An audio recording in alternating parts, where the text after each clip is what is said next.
નિર્ણય એ વ્યક્તિગત નિર્ણય હોય છે. માણસનો અંતરાત્મા જાગે તો માણસને કોઈ પણ માણસ પરિવર્તન લાવતા હોય છે. રાજુભાઈ કરપડાએ આ નિર્ણય કયા કારણસર કર્યો એ મને ખબર નથી, પણ વિશ્વની સૌથી મોટી પાર્ટી ભારતીય જનતા પાર્ટી કે જે વ્યક્તિ કરતાં દલ મોટું, દલ કરતાં દેશ મોટો, એક વિચારધારા ઉપર કામ કરતી પાર્ટી છે. એટલે અમારી પાર્ટીમાં, આપણી પાર્ટીમાં એવું શીખવવામાં આવે છે કે આજનો તમારો જે હરીફ છે એ આવતીકાલનો આપણો મતદાતા છે, ને આજનો મતદાતા આપણે આવતીકાલનો કાર્યકર્તા છે. કે આ પાર્ટી સતત હોરિઝોન્ટલ વધી રહી છે, વર્ટિકલ વધી રહી છે. એ તો અમારું મંડળ ઓલું કરતો હોય છે. મારું એક કાર્યકર્તા તરીકે, હું ભારતીય જનતા પાર્ટીનો દરેક કાર્યકર્તા એક વિસ્તારક હોય છે.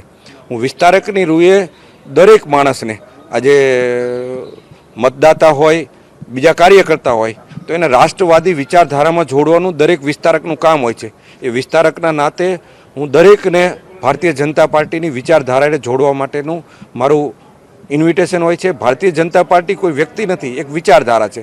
અને આ વિચારધારામાં ધીમે ધીમે, કારણ કે આ સત્ય વિચારધારા છે, આ વિચારધારા એ વૈશ્વિક વિચારધારા છે, આ વિચારધારા સનાતન વિચારધારા છે. એટલે